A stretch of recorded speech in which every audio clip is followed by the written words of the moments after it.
Omaha Film Festival takes place at the end of the month. Always a fun time, and one of the films selected for screening, though, dives into the discriminatory housing practice of redlining. Divisible is an educational documentary film led by history and stories of people living in Omaha. It talks about how we still see the impacts of redlining today, despite it being outlawed more than 50 years ago. The screening of Divisible at the Omaha Film Festival will be the film's premiere. Filmmaker Lizzie Barrett says she hopes the film will be a conversation starter in our community.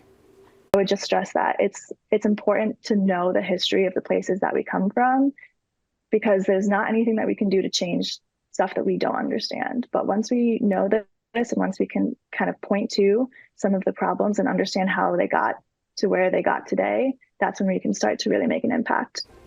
Documentary will be shown Friday, March 1st at Exarban Village Movie Theater. We'll have more on all of this tonight and at WWT.com.